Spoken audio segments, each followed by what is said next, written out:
there's a difference between regular medical checkup and periodic medical checkup. What most rich people do is they go abroad for periodic medical checkup.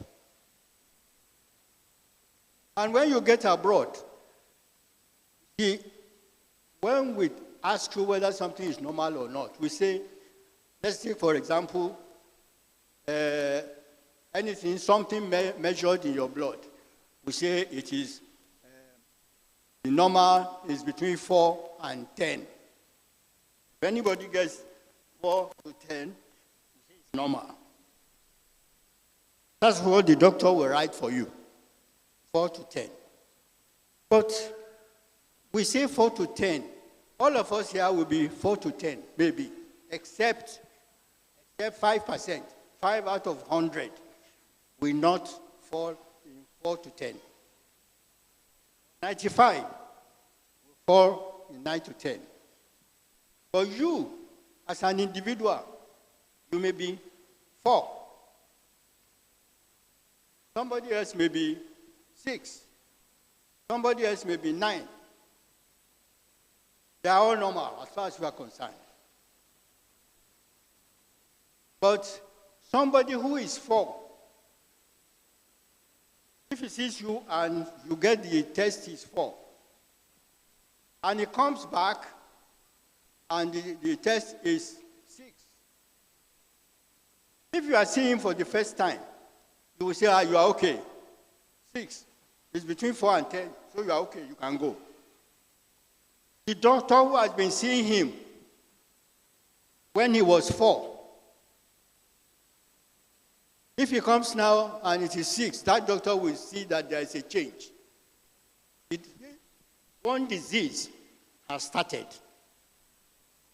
and is going up. So if you go abroad and the doctor there is seeing you for the first time and he measures the same thing and it is 6, he will say you are fine, no problem, you can go. And I have seen a lot of them. They will now come back and I will see them and I will know that I've been seeing them before, the answer was 4. The doctor there saw them and said 6. He will say, I saw the doctor my son took me to the family doctor. The family doctor says I'm okay because it was 6. I will tell you that you are not okay because your normal is 4 and you have now gone to 6. That 6 is going up. The next year that he goes to Britain to see his son, and his son takes him to the doctor, and the doctor now sees that the thing is 9. The doctor will raise an alarm because it has changed. But he said it was normal before because he only saw him when it was 6. And he has waited for 1 year. He has gone to 9. But the doctor here has seen it at 6 and seen that it has changed from 4 to 6 and has started to try to manage it. But he's not coming to see the doctor. So you have to be very careful about your health. And monitoring it is absolutely important. Monitoring it means we will observe when there is a change. Earlier than somebody who is just, you are seeing once a year. We will see it early here. Even if you don't believe in the doctors here, the fact that he is the one that will easily first detect the change. If that's all you use him for, that's okay. When he then detects the change, you can now go for treatment, wherever you want to go. But he is the one that will detect there is change.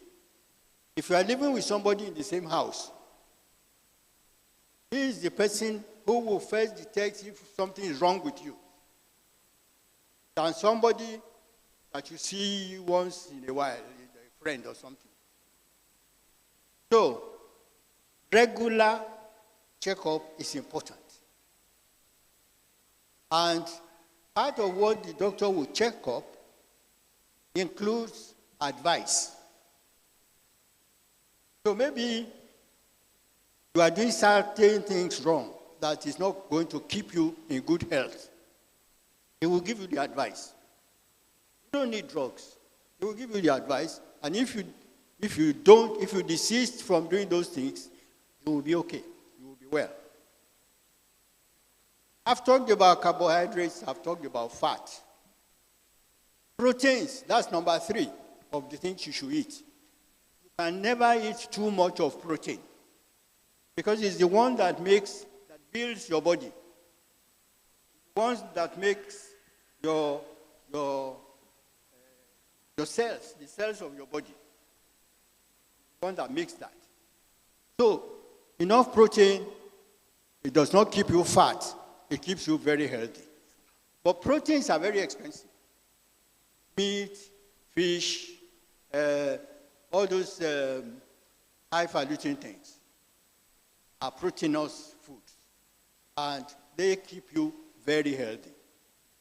The only disadvantage is that they are expensive. So that's number 3. Number 4 are vitamins. Vitamins. And vitamins, they were called vitamins when they were discovered, because it was named vital amines. In other words, something that you must take that is vital. But we discovered that they are not amines, although we still call them vital amines. But whatever name we call the thing, it is very, very important. They are very tiny things, vitamins, but they are very, very important in the body. And they keep you healthy. They take part in almost everything inside the body. So you have to be taking vitamins. Some people then misinterpret that, because there are some vitamins that you must not take in excess. If you take some vitamins, if it is too much, you will pass it out in the urine. But there are some that are not soluble in water, so you can't pass them out in the urine. They will stay inside your body. Those ones you should not take too much of. You need them, they're essential, but you can't take too much of them. And some people, their children abroad send them some vitamins. They say it's good for your bones, it's good for this is this and that. Yes, but they need to see, when they see their doctors regularly, the doctors will tell them how much of it, how much of those dangerous ones should they take. Because those ones will go now, block your kidney, and you are in trouble. But if you take them in moderate quantities, they are essential for your body. So you need, when you go for your checkup, for the doctor to advise you. They will say, what tablets are you using? You show him, you will say, don't take this. This one, take only one a day. This one, don't take that. Even if they are vitamins. Very, very important. Then, so much for vitamins. There are minerals, not Coca-Cola. I'm talking of chemical minerals. Those minerals are just as important as the vitamins. And you need, some of them are even essential for so many things inside your body. So you need them. But again, you cannot take them in big quantities, and all in small amounts. So, it is important that your diet, what you are eating, must have moderate carbohydrates, no swallow, pounded yam, etc. Moderate. Fat, very small. Proteins, as much as possible, but expensive. Vitamins and minerals, most of them, you cannot take too much. If you take too much, you pass them in the urine. The few that are not pass in the urine, your doctor will advise you, you can take this one now. When it has fulfilled its work in your body, you stop it. They will advise you on that. So much for your nutrition. Can anybody read those ones? Or are they being projected? Yes. That's what I've just told you.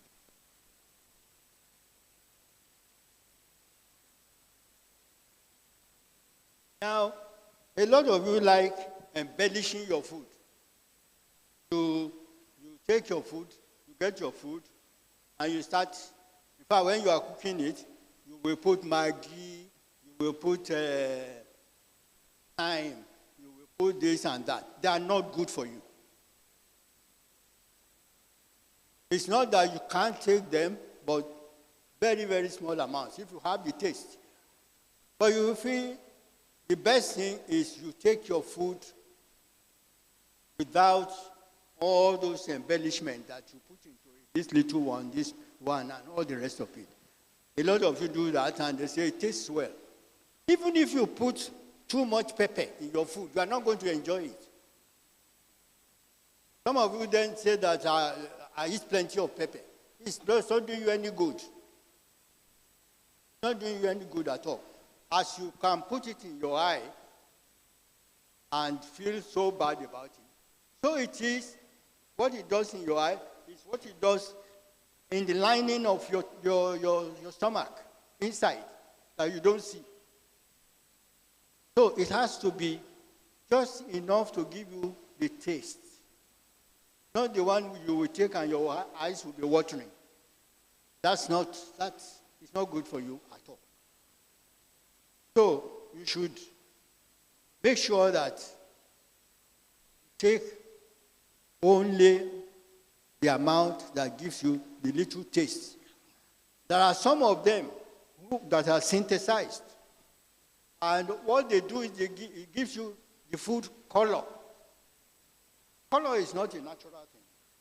In the sense that you want the thing to be, you probably put it in your soup so that your soup will look red.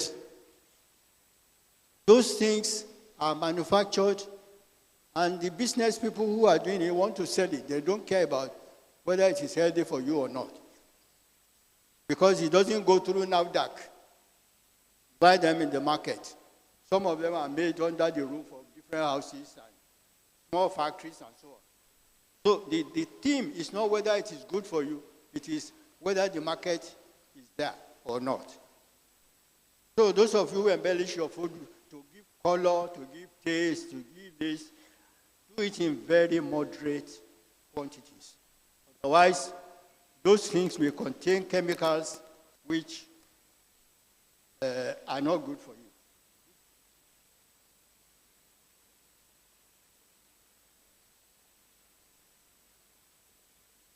But as I said, grains are very good for you. Millet, what is that okababa? Those small grains, are they millets?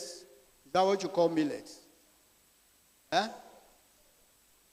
Yeah, sorghum and things like that. Those little grains, they are very, very good for you. You can consume a lot of them. And they are very, very nourishing. So much for your food. Exercise. Exercise. Some people don't do a lot of exercise because they are lazy. You will find that going from here to the railroad there, they will catch Marwa or a bike. Something that you can just walk across there. So somebody who cannot walk from here to the railroad, not because he's sick. If he's sick, that's another matter. A healthy person, but who thinks, oh, I cannot walk that distance. I need to call Uber or go Marwa. It's not doing any exercise. There are many ways in which you can do exercise. You need to do at least 30 minutes 5 days a week. 30 minutes a day of exercise. 5 days a week. Exercise yourself. And exercise is not that you should be running about. You can just get up. If it's a compound, you can walk around your house. If you don't want to get out of the house and you live upstairs, you can go up and down the stairs several times a day. Those are all exercise.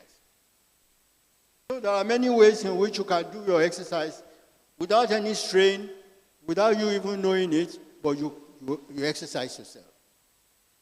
If you are working in an office and you have to sit down for a lot, sit down a lot because of the kind of work you are doing, maybe you are working on the computer or you are always writing and all the rest of them,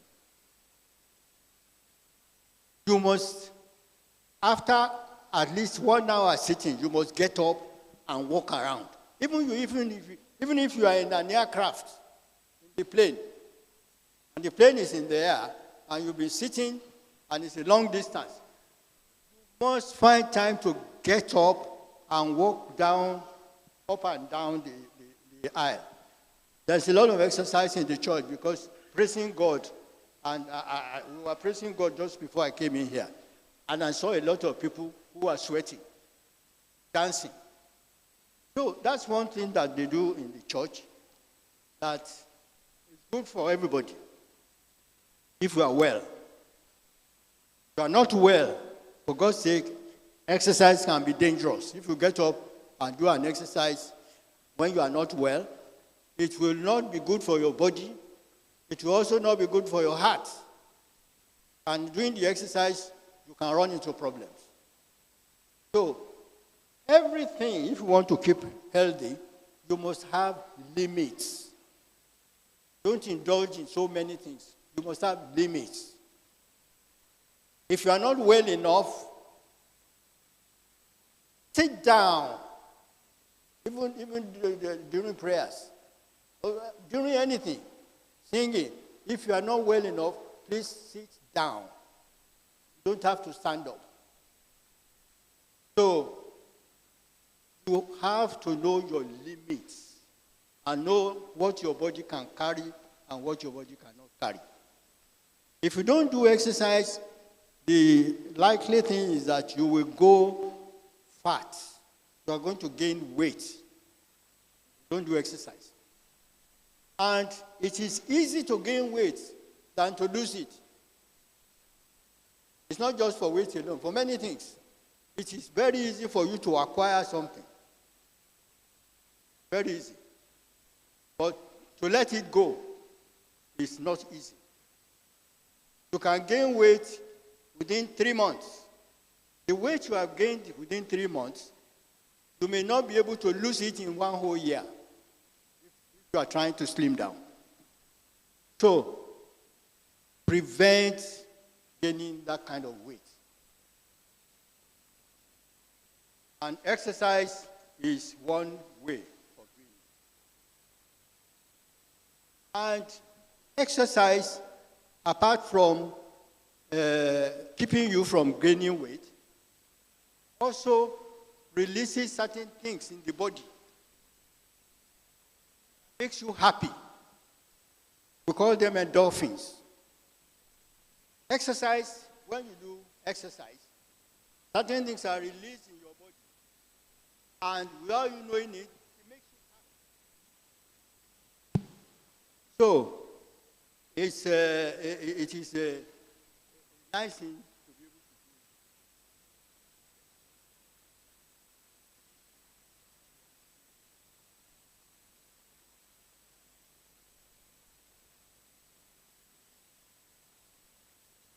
So you must reduce sitting down. If you have to sit down, if the facility for you to sit down is around, you must sit down. Because when you are standing on your legs, you are also standing on your back. The bone in your back, upright. You are standing on that bone at your back, and they will soon wear out.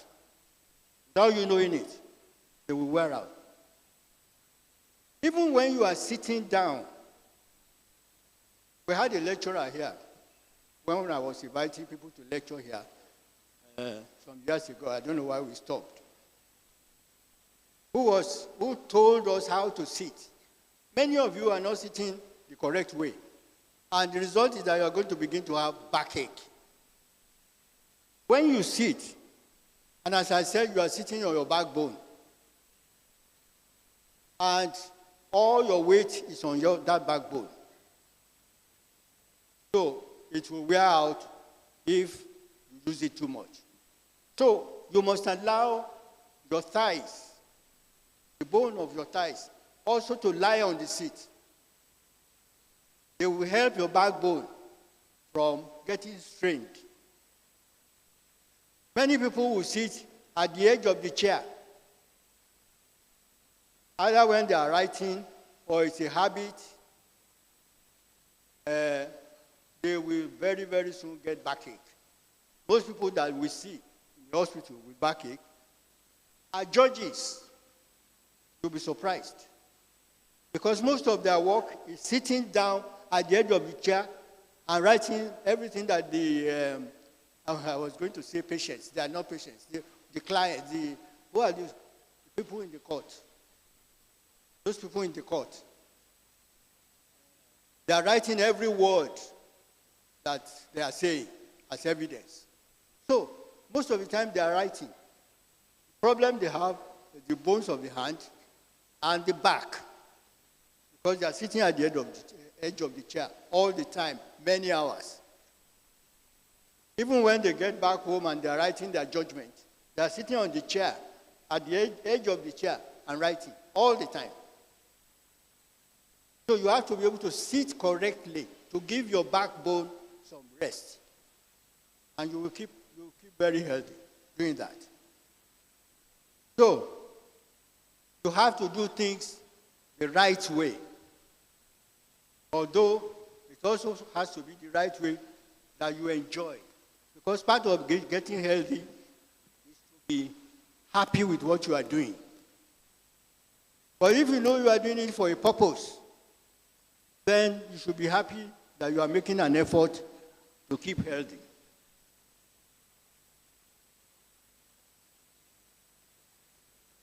So,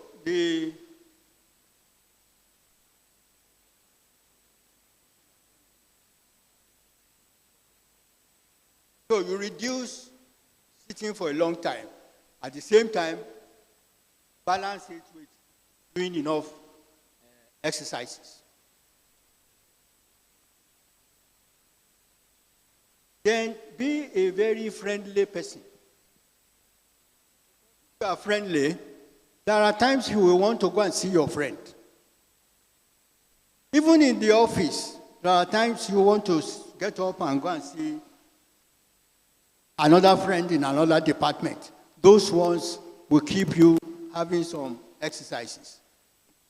There are times when you have to get up, walk outside to go and answer a phone. Yes, you are doing some exercises. And you must balance exercises with sitting. And when you sit, you must sit in the correct posture. Then, I said you must be a friendly person. Not a person who gets angry. You will find that when you are angry with somebody, you are the one having the punishment, not that person you are angry with at all. You are the one getting the punishment. Same thing when you are annoyed with somebody. You are the one suffering, not the person you are annoyed with.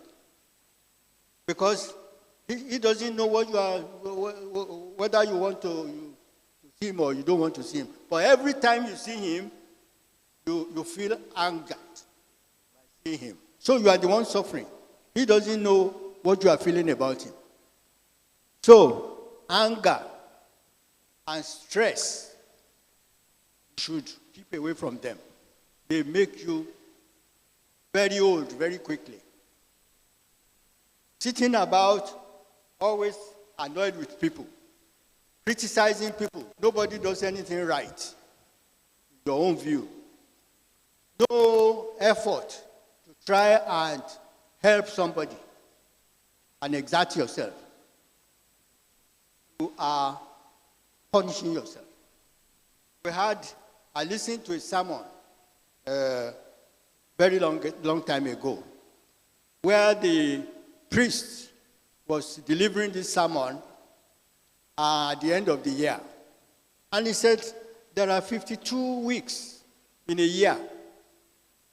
Those of you who were in church, who came to church half of the time, 26 times, put up your hand. They did. Those of you who came all the 52 weeks, put up your hand. They did. He then found that there were few. Many of them were few. Then he said, look, if when you were coming to church,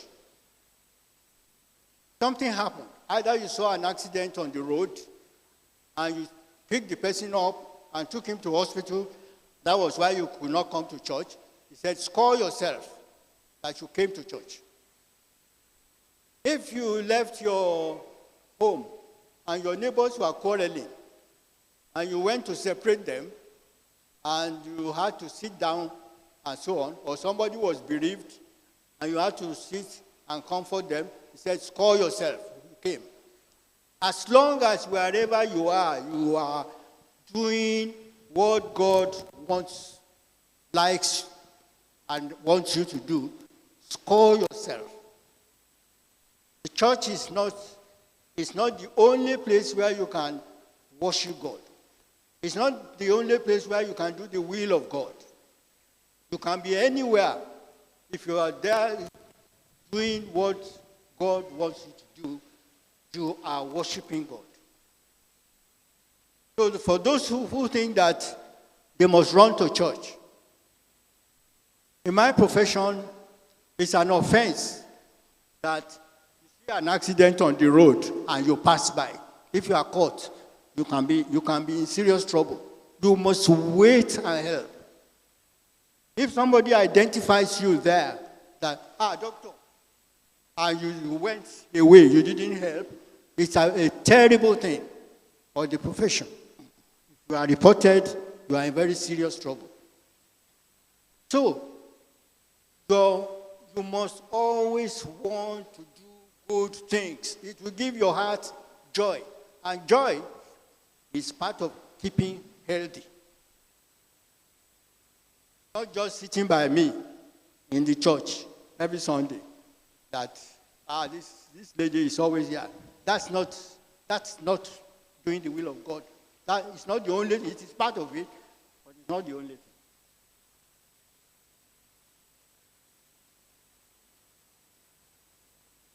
Now,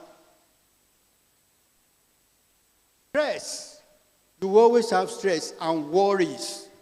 You must stop worrying. If you are really a Christian, you must believe that worry doesn't take you anywhere.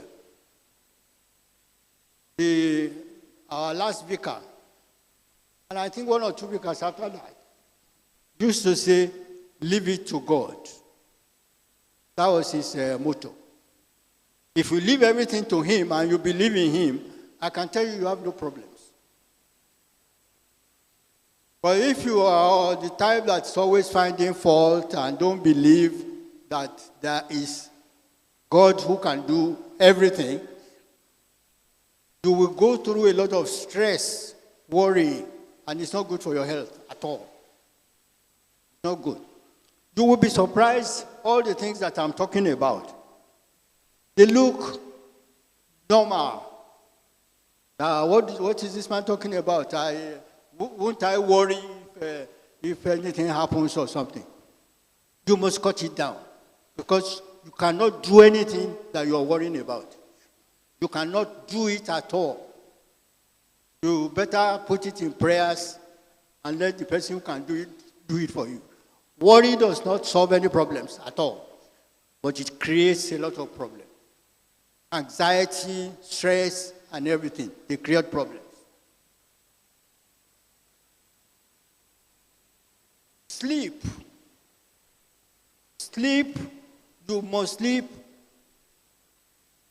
between minimum 6 hours a day. Better still, 8 hours a day.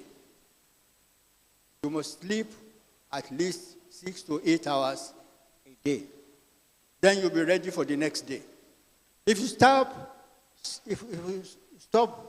sleeping short of that, you are not going to be healthy.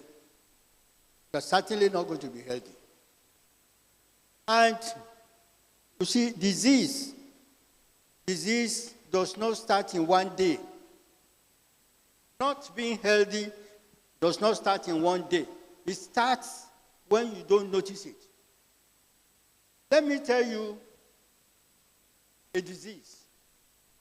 Let me tell you a disease which starts, and this is a result of every research. Let us say that this disease starts now. It starts from one cell. One cell of the body just decides, that one cell decides it's not going to obey the normal rules of God. And it starts doing its own, starts growing. You know, normally, if you cut yourself, the body reacts to it by the thing trying to close up. Cells moving there, they want to close up, and they close up. And immediately they close up, they stop. All that is ordained by God. If they fail to stop after closing up, they start growing up. And you see what we call keloids. They grow up. If you cut them, they still won't grow up. Now, this disease I'm talking about, it's one cell that decides it's not going to obey the normal rules and started growing. The person's body did not know anything about it. The person did not feel that there was anything wrong with him. He was healthy, he could do everything that he was doing. 15 years later, 15 years after that cell started, this person went to see the doctor. And the doctor, part of the test the doctor was doing was looking at the urine of the person. From the urine, the doctor saw that there was something wrong. The patient said, but I'm not feeling anything. I'm fine. But the doctor said, there is something in your urine showing me that there is something getting on in your body that is not right. He went home. That's 15 years after the thing started. At 18 years, he went to see the doctor again. The doctor now looked at the blood and saw in the blood that what he saw in the urine has now gone into the blood. The doctor said, I told you before that I saw something in your urine. It's now in your blood. So you are not well.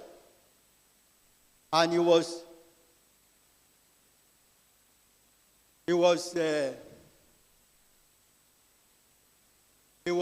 astounded that 18 years, I still feel well. There's nothing wrong. 21 years. And that was 3 years after that 18 years, he fell sick. Now that thing has caught up on him and had to go to the hospital at 21 years. That the thing had started 21 years. And by 24 years, he died. In which case, that disease was detected in the hospital 3 years. And he lived only by 3 years that the thing now manifests. That is the history of some of the diseases that you have. By the time you go to the hospital, you are already getting into trouble. Because the disease starts long time before you feel it. That is again the reason why you should go for medical check. With all the research going on in the whole world today, is how do you detect something wrong very early. If we detect them very early, we can deal with them and stop them. And we can even prevent them from starting if we can detect them early. That is why now going to hospital, being sick, and so on is secondary to your keeping health. What is important now in the medical world is preventive medicine. How you prevent the disease either from starting or from progressing. And that's the research that everybody is doing. So we can, if something is going to happen to you 2 or 3 years from now, if we find out today, we can stop it from happening. But we don't find people who are enthusiastic about keeping good health and reporting when something is irregularly so that we can detect when something is going to happen to them. Some people get some warning and they don't heed the warning. They say, I have a headache, but don't worry, it will go. Or I can contain it. If I take Panadol, it will go. That's not right. If you have a headache once, if it comes again when it shouldn't come, go and report yourself. And the question is, what is causing this headache? You might be able to get them. The commonest diseases, particularly of women now, is cancer of the breast and cancer of the cervix, that opening where the baby comes out. They are the commonest. Both of them are curable if you get them early. Both of them are curable if you get them early.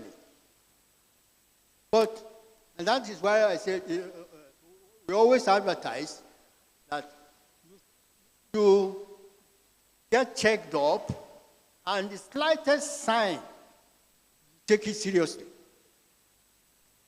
If it is a tiny little, you examine yourself even when you are in the bathroom in the morning, every morning, you find a tiny needle point of swelling in your breast. Don't take it lightly. Go and report. You don't wait until the thing swells up, until you start seeing things like orange back and so on, and then you go and report. It is too late. Absolutely late. Now, Lagos State was, there is now a vaccine for cervical cancer. So if you have children between 9 and 14, you can give them injections. You can give them vaccine that will prevent them from having cervical cancer. And if you are an adult, if you see your doctor regularly, one of the things that you will recommend, tests that you will recommend that you should do, is to do mammogram. Do the x-ray to examine your breast every year, once you're over 40. And also do a smear, we call it, of the cervix, to examine that smear regularly. Because you will see in that cancer is going to develop in this thing if you don't do something immediately. Then we can do something quickly. It's not when it is fungating and smelling that you now come to the hospital. Nobody can do anything. Nobody can do anything. So, keeping healthy means you must also, like the doctor monitors you, you must monitor yourself. If anything goes wrong with you, that's when we want to see you. If anything goes wrong in your body, immediately, not when it has gone to the state of you being admitted in the hospital. Report if there's anything wrong. And most of what we can do for you, we cannot do sophisticated tests. our clinic here. But we can tell you where to go. We can detect what is going wrong with you. By our own knowledge and skill, we can say something is happening here. Something is happening here from the test. Even if we cannot now do something about it, we can say, but they can do something about it in so-so. Then we refer you. It is part of our ethics that if there is something you cannot handle, you must immediately refer to the people who can handle it. Immediately. And that's what any doctor would do. Except he wants to go to jail. Or except he is looking for money in the wrong way and he doesn't want to refer his patient to somebody else who will get the benefit of the money. So, you are your own doctor up to a point because you want to keep in good health. And therefore, you ask questions. Ask questions. Why is my hand pale? Why am I passing urine so frequently? Why is it that my back is paining me? What can anybody do about it? And don't be taking drugs. A lot of people are taking drugs. They don't need to. They come to see you and they say, please give me antibiotics. Antibiotics are very dangerous if you don't use them the right way. Very, very dangerous. They used to ask me for tetracycline because they believe it's the cure for everything. Antibiotics cure what they are made for only. And you need to do some tests to find what is necessary, what antibiotic can do this job before you give him the antibiotic. And a lot of people like taking drugs. Panadol, they say, I take 2 before I sleep every night. That's not what it is for. And even too much of it is absolutely dangerous for you. Just go and block your kidney. And then the next thing is renal failure. So, monitor yourself and report your health to those who know about it. To those who know about it, it's an emphasis. Report to those who can do something about it. If you keep reporting to this one, you go to reporting for this one. You waste so much time instead of going to the right place. So go to the person, to the people who can say, I can do it. Or I cannot do it, but I can refer you to somebody who can do it immediately.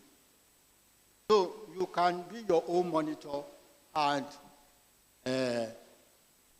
do the right things and so on. If you are smoking, get out of smoking. That causes a lot of problems. If you are drinking alcohol, get out of it. They do a lot of harm. Alcohol particularly. So I commend it to you to try as much as possible to monitor your own health and to report to where they can help you. In this church, I can tell you that you can get a lot of help. The help you cannot get anywhere else, you can get in that clinic.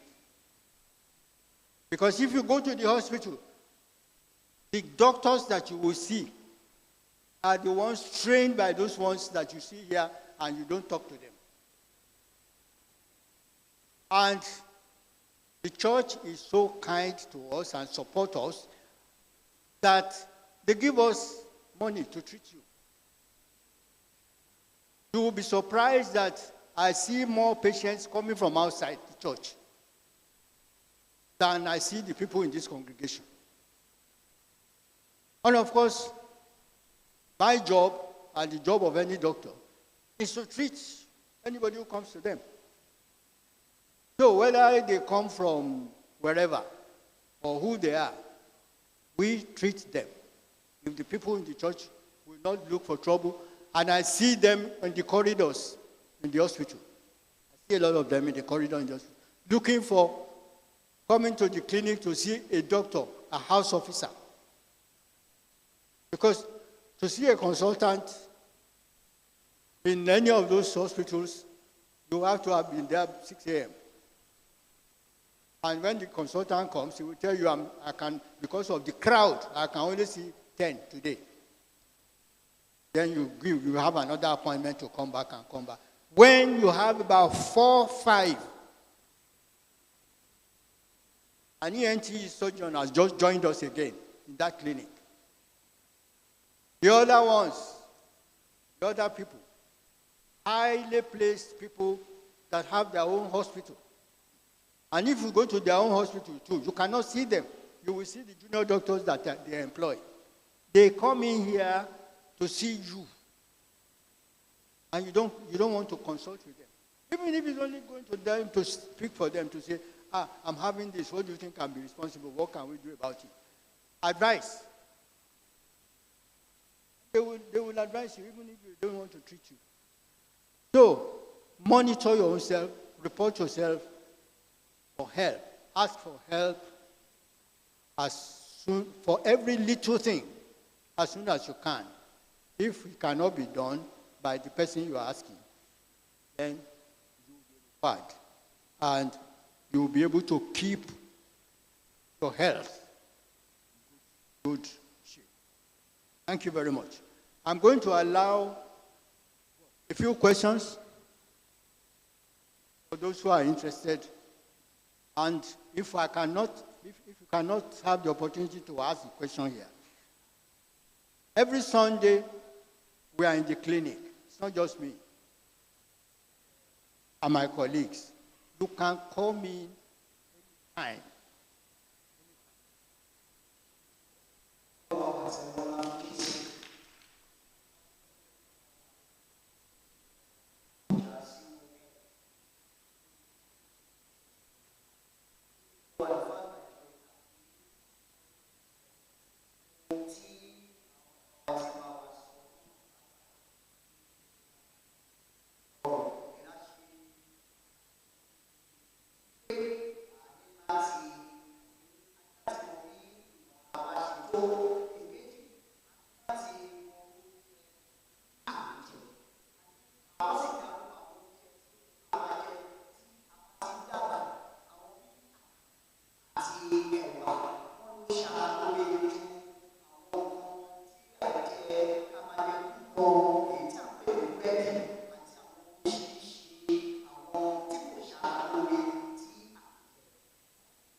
lè jẹ ẹran ṣùgbọ́n kì í ṣe lájẹjù.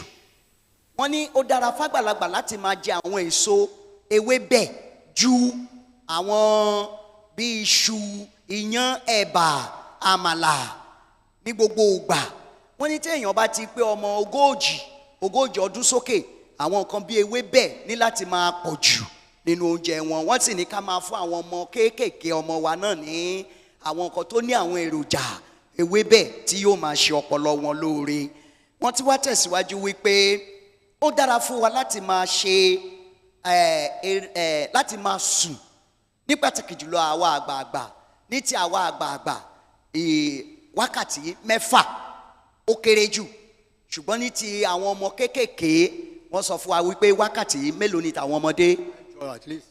Wákàtí 8 ó kéré jù fáwọn ọmọ kéékèèké. Wọ́n tún wá tẹ̀síwájú, gbogbo ohun tí wọ́n sọ náà ni wípé ó ṣe pàtàkì fún wa láti máa ṣàyẹ̀wò ara wa, ní pàtàkì jùlọ àwọn obìnrin. Wọ́n ní pé ká máa ṣe palm test, wọ́n ló ṣe pàtàkì. Wọ́n dẹ̀ ní ká máa ṣe mammogram, èyí tí ń ṣe àyẹ̀wò ti ọyàn àti ti ojú ara. Wọ́n ló ṣe pàtàkì. Wọ́n ní àwọn nǹkan wọ̀nyí a máa ń dàgúnlá sí i, a máa ń rò wípé kò nídìí, kò yẹ ká wò ó. Wọ́n tẹ̀síwájú wípé ọ̀pọ̀ nínú wa gà kí ń wo ìfúnpá wa, a ò kí ń wo ìtọ̀ ṣúgà, a kì ń wo ṣúgà ara wa, a kì ń yẹ̀ wò. A máa sọ wípé ṣáká lára mi le, ara mi le ju tàná lọ, Jésù mo dúpẹ́. Ní gbogbo ìgbà wọ́n ní ká sọ fún wa, wọ́n ló ṣe pàtàkì ká máa ṣàyẹ̀wò ara, ká wò fúnpá wa, ká wo ìtọ̀ ṣúgà ara wa. Àti wípé wọ́n sọ̀rọ̀ kan, wọ́n ní ká máa mu àwọn kan tó ní èròjà tó máa ṣara lóore. Wọ́n ní mineral, wọ́n ní kì í ṣe kóòkù o, kì í ṣe fanta o. Wọ́n ní àwọn kan bí ọsàn ẹlẹ́rìídòdò, ọsàn gidi, ká máa mọ̀sàn, ká jẹ àgbálùmọ̀, ká dẹ̀ jẹ máńgò, ká jẹ ìbẹ́pẹ dáradára. Àwọn èso wọ̀nyí, àwọn kan wọ̀nyí ni wọ́n sọ fún wa pé ká máa jẹ. Wọ́n tún wá sọ wípé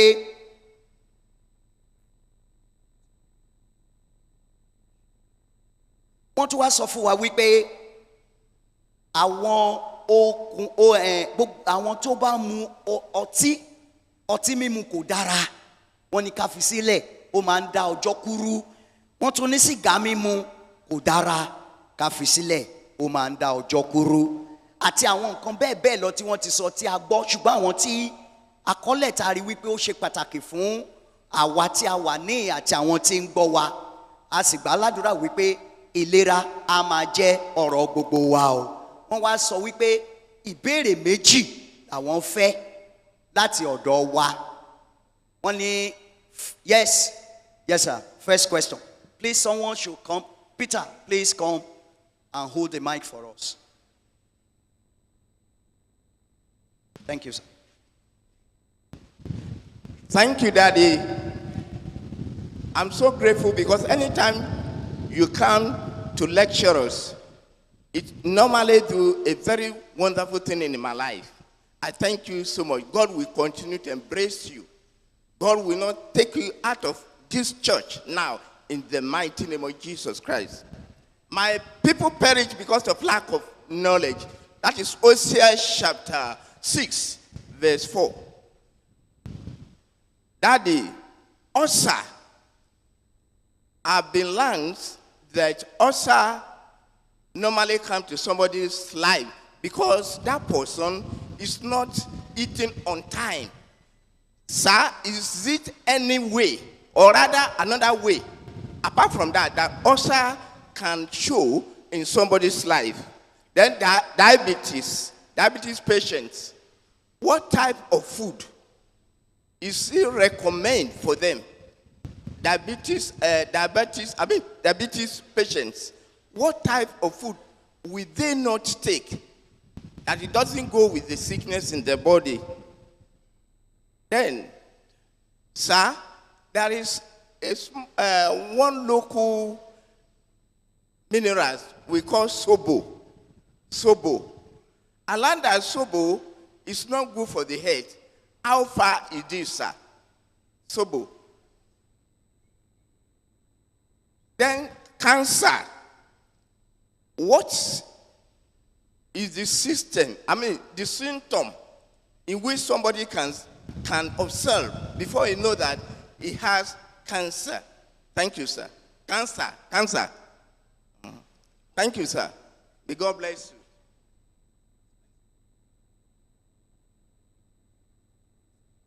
Okay, wọ́n ní àwọn ìbéèrè tí wọ́n bi bàbá wa ni wípé wọ́n ní kí ló máa ń fa ohun tí à ń pè ní ulcer. Wọ́n ní báwo lèèyàn ṣe lè mọ̀ bóun tí òun bá ní ulcer. Wọ́n tún wá sọ wípé wọ́n tún ní kí bàbá wa kan sọ nípa cancer at what stage ní irú ìgbà wo ni cancer àti ọ̀nà wo ni cancer fi ń wọ ara àti ọ̀nà àbáyọ. Wọ́n tún wá bi bàbá wa lérè wò wípé sóbò tí àwọn ènìyàn mu kiri tí à ń mu, wọ́n ní wọ́n rí i pé ó ń da ọpọlọ rú àbí?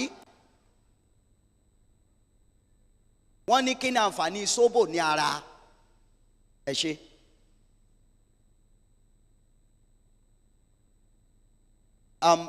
Second question, so that Papa can answer all the questions together. Second question, àwa wo la tún ní ìbéèrè o? Ẹ má jẹ́ ká fi pamọ́ o. Ìbéèrè. Yes. Ire. Okay. All right, sir. Daddy, we can answer the only question we have.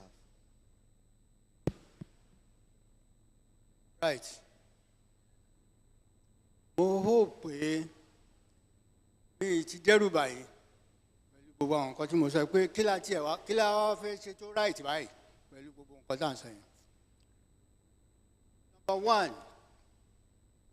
don't be afraid of what I'm saying. They are all easy to do. But you cannot do everything that I have said. And you cannot refrain from doing some of the things that I said you should not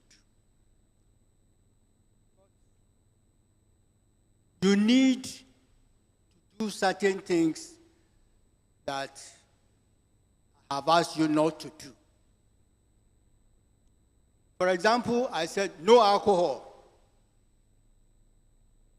If I want to be honest with you, those who are taking alcohol cannot quit alcohol.